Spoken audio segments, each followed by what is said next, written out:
9 o'clock ஷார்ப்னோன்னு எனக்கு வந்து ஒரு சின்ன இந்த 9னா 9 வந்துடுவேன், 9:20னா 9:20 வந்துடுவேன், 10னா 10க்கு வந்துடுவேன். ஆனால் இன்றைக்கி என்ன போச்சுன்னா, அது ஒரு நல்ல காரியத்துக்கு 11:30 மணிக்கு என் மனைவியும் நானும் கையெழுத்திட வேண்டிய ஒரு சூழல் உருவாகிவிட்டது. இல்லாட்டி இவ்வளோ ஒரு சந்தோஷமான ஒரு நிகழ்ச்சியில் நான் சீக்கிரமாக போக வேண்டிய ஒரு சூழலெல்லாம் நான் அழைக்கப்பட்டிருக்கின்றேன், பேச அழைக்கப்படுகிறேன் என்பதை தெளிவாக உங்கள்கிட்ட சொல்லிடுறேன்.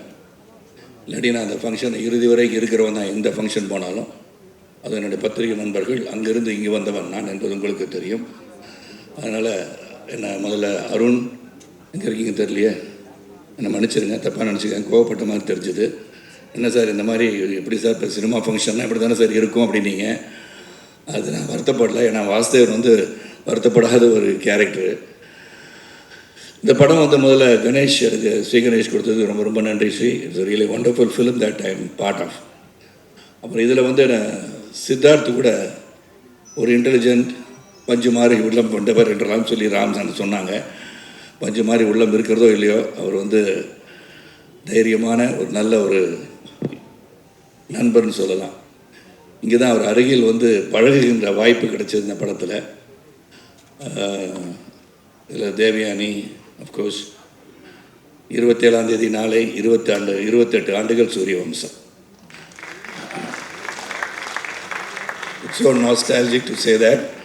நான் 28 வருஷம் ஒரு படம் வந்து கொண்டாடப்படுகிற பார்க்க யோகி பாபு டைலாக்ல இந்த படத்தை இதை பார்க்கும்போது சூரிய வம்சத்தை பார்த்த மாதிரியே இருக்குன்னு சொல்லும் போது இட்ஸ் ஸ்டில் ரெலவெண்ட்ன்றது வந்து ரொம்ப முக்கியம். ஒரு படம் வந்து மக்களை சென்று அடைய வேண்டும் என்றால் அது ஒரு குடும்பமாகான படம் சென்று அடைந்திருக்கிறது சொன்னால் அதற்கு பல படங்கள் போய் அடைந்திருக்கலாம். ஆனால் அந்த சூரிய வம்சம், நாட்டாமை, நட்புக்காக நான் நடித்த படத்தை நான் சொல்லிக்கிறேன், பல படங்கள் போய் ரீச் ஆகிருக்கு. ஸோ ஒவ்வொரு கதையும் அந்த கதை வந்து மக்களுடன் ஒன்றிணைந்து இருக்கும்போது அது வந்து ஆண்டாண்டு காலமாக வாழ்ந்து கொண்டே இருக்கிறதுன்னு நான் சொல்கிறேன். அந்த விதத்தில் ஸ்ரீ கணேஷ் வந்து அந்த கதை சொல்லும் போது ஃபஸ்ட்டு எனக்கு நிறையா கேள்விகள்லாம் இருந்தது.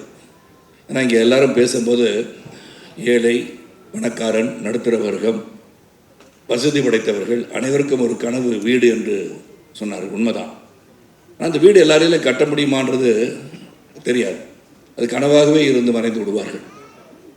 இது வந்து எப்படி எல்லாருக்குமே வீடு கட்டணும்னு ஆசை இருக்கா? ஏன்னா வேகமாக வளர்ந்து கொண்டிருக்கின்ற இந்த காலங்களில் வீடு இருந்தால் தான் என்ன, வாடகை வீட்டில் இருந்தானே, சொந்த வீட்டில் இருந்தானே, ஒரு வீடு இருக்குது, அது நிம்மதியாக வாழ்ந்தாலே போதுமே அப்படின்னு நினைக்கின்ற காலம் கூட உண்டு.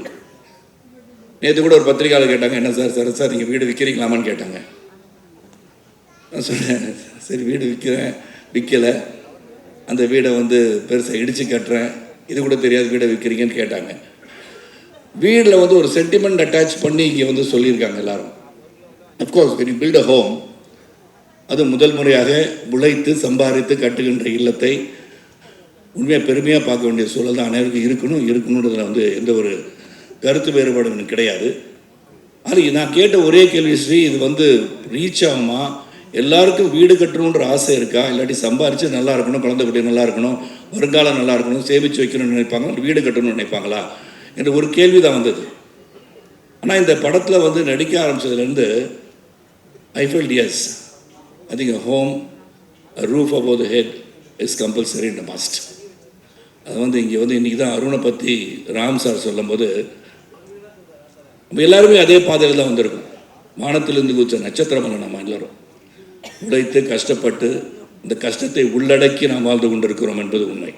நான் அருணை பற்றி சொல்லும்போது அருண் வந்து இந்த மேடையில் நான் போன பிறகு அனௌன்ஸ் பண்ணுவார், இந்த மாதிரி அவர் அடுத்த படத்தை கதாநாயகனாக நடிக்கிறதுக்காக தான் இன்றைக்கி ஷேவ் பண்ணிவிட்டு க்ளீன் ஷேவோட வந்திருக்கான்னு நான் நினைக்கிறேன். எனக்கு மனசில் படுது. அதுவும் தேவயானி இயக்கத்தில் நடிப்பாருன்னு நான் நினைக்கிறேன். நான் ஏற்கனவே ஒரு படம் ஒத்துக்கிட்டாரு, தேவயானி இயக்க சாந்தி டாக்கீஸ் வந்து தயாரிக்க நானும் சித்து நடிக்கிறத ஒப்புதல் அளித்து விட்டோம். அதனால் அது பண்ணுவாருன்ற நம்பிக்கையோடு தான் நான் பேசுகிறேன். ஆனால் தேவயானி டைரக்டர் வேறு ஆகிட்டாங்க. ஸோ இங்கே படத்தில் வந்து நீங்கள் ட்ரெய்லர் பார்க்கும்போதும் சரி, பக்கத்தில் சைத்ரா உட்காந்து கேட்டாங்க, சரத் சார் என்ன கண்ணில் கண்ணீர் வந்தது போல் தெரிகிறதுன்னு சொன்னாங்க. கண்ணீர் வந்தது போல் தெரியவில்லை, உண்மையாக கண்ணீர் வந்தது தான் என்று சொன்னேன். ஏன்னா it is so emotional to look at it, the way it is cut. Editor பேசிகிட்டு இருந்தாங்க. And DK Jithan work with us initially. இது ஒரு வாழ்க்கைக்கு இன்று மக்களோடு மக்களாக இணைந்து பார்க்கும்போது இந்த குடும்பம் ஏன்னா குடும்பம் தான் மெயின், இது ஸ்ட்ரென்த். அது டிஸ்இன்டகிரேட் ஆகக்கூடாது. எந்த ஒரு சூழலும் தாய் தந்தையை வணங்குவதுன்னு சொல்கிற மாதிரி அந்த குடும்பத்தை ஒற்றுமையாக வைத்திருப்பதே மிக மிக கடினம். அது இந்த காலகட்டத்தில். இந்த படத்தில் பார்த்தீங்கன்னா அவ்வளோ சோதனைகள். நீங்கள் ட்ரெய்லர் பார்க்கும்போது நான் சொல்கிறேன், படத்தை நீங்கள் பார்த்து தெரிஞ்சுக்குவீங்க. அந்த வேதனைகளும் சோதனையும் வருகின்ற காலகட்டத்தில் நினைத்திருந்தது நடக்கிறதா இல்லையான்னு அந்த கதை. அதுவும் ஸ்ரீகணேஷ் சித்தரித்த விதம் யதார்த்தமாக இந்த வாழ்க்கையில் இப்படி தான், இந்த நடுத்தர குடும்பம்னா இப்படி தான் இருக்கும்.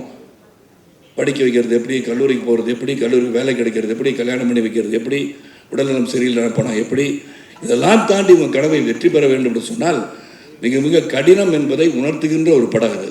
ஆனால் கடைசியில் வெற்றி பெற வேண்டும் என்று சொல்கின்ற படமும் இதுதான். அதனால் கடைசியில் நீ ஜெயிக்கணும்னு சொன்னது பார்த்தீங்களா, that is where we stand. நான் life is full of challenges. என்னை பொறுத்த வரைக்கும் லாட் ஆஃப் ரிஸ்க் தான் தேர். இதில் சாதிச்சு காட்டணும். எந்த இடத்துலையும் மனசை விட்டுறக்கூடாது. இது கூட இன்டர்வியூ நாசித் அண்ட் தேவேன சொன்ன ரவிக்குமார் சார் கேட்டாங்க. நான் ஒரு தேர்தலில் மிகப்பெரிய தேர்தலில் தோல்வி பெற்று வந்துட்டுருக்க வழியில் நாளைக்கு ஷூட்டிங் எங்கன்னு கேட்டேன். இல்லை சார் கேன்சல் பண்ணிட்டேன் அப்படின்னாரு. எதுக்கு சார்னு கேட்டேன். இல்லை இந்த நேரத்தில் இந்த எமோஷனில் எப்படின்னாங்க. நான் சொன்னேன் சார் அது வேறு இது வேறு, நாளைக்கு ஷூட்டிங் நடிக்கிறேன்னு சொன்னேன். that should be your attitude, that should be the attitude to think. ஆனால் நம்ம தோல்வி என்பதை நம்ம நினச்சிக்கிட்டே இருந்தோம்னா வெற்றி வரவே வராது. பல தோல்விகளை கடந்து வருவதுதான் வாழ்க்கை என்று உணர்ந்தவன் நான். ஏன்னா பிஎஸ்சி கணிதம் படித்து விட்டு நான் சைக்கிளில் போய் பேப்பர் போட்டு ஒரு பத்திரிகையாளராக, சைக்கிள் கடையில் சைக்கிள் ஃபிட்டராக, நான் அருணை பற்றி சொல்லணும். I want to say about my self, many people may not know that. நான் ஒன்றும் எங்கேயோ வானத்தை குதிச்ச நட்சத்திரம் கிடையாது. எங்கள் அப்பாவுக்கு 5000 ரூபாய் தான் சம்பளம். செய்திகள் வாசிப்பது ராமநாதன் என்ற கணீர் குரலுக்கு சொந்தக்காரங்க, ஆல் இண்டியா ரயில்வேல வேலை செஞ்சவர் தான் அவரும். ஸோ நாங்கள் வீடு கட்டணுன்ற எண்ணம் எங்கள் அப்பாவுக்கு வந்ததா இல்லைன்னு தெரியாது. மொத்தம் நாங்கள் சென்னைக்கு வந்த பிறகு 11 வீடு மாறி இருக்கோம். My father never had the opportunity to build a house, but he develop me. நான் படித்து பாஸ் பண்ணி உழைச்சி சரத் நீ வீடு வாங்கணும்னு என்ன உந்துதல் பண்ணது, நினைத்து பார்க்க வைத்த படம் 3 BHK. It's truly emotional, it relates to me. அதான் சைத்ரா கேட்கும்போது சொன்னேன், கொஞ்சம் ஈரமாக இருக்கு. This is where we take our lives back to where we started from. அதுதான் இந்த படம். ஸோ இதில் பல பாடங்கள் இதில் இருக்குது. How to fight in life. You just cannot give up. Go towards your aims and goals and ambitions, you can achieve it. அது முடியாதுன்னு நினச்சிட்டோம்னா then you're finished. ஒரு பாக்ஸிங் பவுட்டில் கீழே விழுந்தவொடனே யூ ஆர் லாஸ்ட்னு நினைக்கக்கூடாது. That's when you lose. Try to get up, you can win. எப்போது நம்ம விழுந்து விட்டோம் என்று நினைத்தீங்கன்னு சொன்னீங்கன்னா then you lose. But when you can get up, then you can never lose. ஆனால் அந்த ஒரு பஞ்சு கொடுத்துருமா தெரியுது, தடுமாறி விழுந்திருக்கலாம். ஆனால் when you get up, maybe you can give a better punch and still make the other fellow fall. அதனால் என்னை பொறுத்த வரைக்கும் இந்த சேலஞ்சஸ் எப்படின்றது இந்த படம், அந்த சேலஞ்சஸ் எப்படி எதிர்கொண்டார்கள்ன்றது படம். இதில் நடிக்கும் போது we all became a familyன்னு சொல்லலாம். இது நோ எக்ஸாஜரேஷன். அதாவது ஆடியோ ஃபங்க்ஷன் வரும்போது ஏதோ பேசுகிறாங்க நினச்சிடாதீங்க. Really emotionally I am connected to 3 BHK. I am connected to this family of Vasudevan family truly, and this family is forever நினைக்கிறவனா. At any point of time, say this is my family, Devya will be my family, Chaitra will be my family, Mehta will be my family, Ganesh will be my family, and most of all, the most respected, இதில் ஒரு பெரிய அந்த சகோதரர் கிடைச்சிருக்கோன்னா அருண் விஸ்வா தான். So there is no doubt about it. And Ram sir சொல்லும் போது I understood why he is fighting to make a good film அப்படின்னு நினச்சி பார்த்தேன். அப்புறம் DK சிறந்த ஒரு கேமராமேன், நான் ஒரு சரி அவரை பார்ப்பேன், சீங்கரேஸ்வரி பார்ப்பேன். ஏன்னா சம்டைம்ஸ் இந்த கிரிட்டிக்கலாக ஏதாச்சும் நினச்சிக்கிட்டு மண்டை சும்மாவே இருக்காது. சித்துக்கு அப்படி தான், எனக்கும் அப்படி தான். டவுட் வந்துகிட்டே இருக்கும். அது ஏன்னா தொடர்ந்து நிறையா படம் பண்ணிட்டனால மண்டையில் ஏதாச்சும் ஓடி இது பண்ணிடலாமோ அப்படி பண்ணலாமோ நினச்சிக்கிட்டு. So many times will raise few doubts. அதில் ஸ்ரீகணேஷ் நிறையா இயக்குநர்கள் பார்த்துட்டேன். நான் Sriganesh is such a sweet heart. அது சொல்லுவாங்க ஸ்வீட் ஹார்ட்டட் டிக்டேட்டர்னு சொல்லுவாங்க. லீ குவான் யூ பற்றி சொல்லுவாங்க. Lee Kuan Yew person who love the people of Singapore. ஆனால் he was a sweet hearted dictatorன்னு சொல்லுவாங்க. அவர் செய்கிறத செஞ்சிருங்களேன் சார் அப்படின்ட்டு நம்ம சிரிச்சுக்கிட்டு சொல்லுவார். அவ்வளோதான். இந்த மாதிரி இதில் இந்த டைலாக் இப்படி மாற்றி சொல்லிடுறாங்க கணேசன். சரி சார், அப்படியா சார், ஓகே சார் அப்படின்றார். சரி, நான் அந்த டைலாக் எழுதி வச்சுட்டு சரி இது போய் சொல்லலான்னு போனோன்னே ஷார்ட்டெல்லாம் வச்சுட்டு சார் நான் சொன்னதை மட்டும் அப்படியே சொல்லிடுங்க சார். இதுதான் ஸ்வீட் ஹார்ட் டிக்டேட்டர். நீ அதை மாற்றிலாம் சொல்ல வேணாம் சார், எனக்கு தெரியும் சார், ஸ்கிரிப்ட் எழுது நான் கட்டி பிடிச்சிட்ருக்கேன் அந்த புக்கை, நான் எழுதியிருக்கேன், எனக்கு தெரியும் சார், நீங்கள் பெரிய நடிகராக இருக்கலாம், நிறைய படம் நடிச்சிருக்கலாம், நான் சொன்னது மட்டும் செஞ்சுருங்க sir. I like that about it. Conviction that what is written will be there in the screen சொல்லி நினச்சது தான் ஸ்ரீ கணேஷ். இனிஷியலாக என்ன இப்படி சொல்லிகிட்டே இருக்காருன்னு பார்த்தேன். But Ganesh hats off whatever you felt. Sarath அந்த மாதிரி கேட்டுகிட்டே இருக்காரு கேள்வினா, கேள்வி கேட்கும்போது தான் நல்லது வரும்ன்றது என்னுடைய நம்பிக்கை. ஸோ இப்போ feel I've done anything harsh அதை சொல்லியிருந்தேன்னா சொல்லலை, இருந்தாலும் I apologise if I done anything any harm to your mind, mentally I disturb you. I felt like saying that to you. ஆனால் இந்த படம் வந்து ஒரு கிரேட் எஃபர்ட் தான் நான் சொல்லுவேன். How it's going to reach the mass, how எங்கே போய் ரீச் பண்ண போகுது அதெல்லாம் எங்களுக்கு தெரியாது. We have done our job well. Vasudevan has worked well, Shanti has worked well, Aarti has worked well, Prabhu has worked well, and Aishu has worked well. Correct தானே சைத்ரா?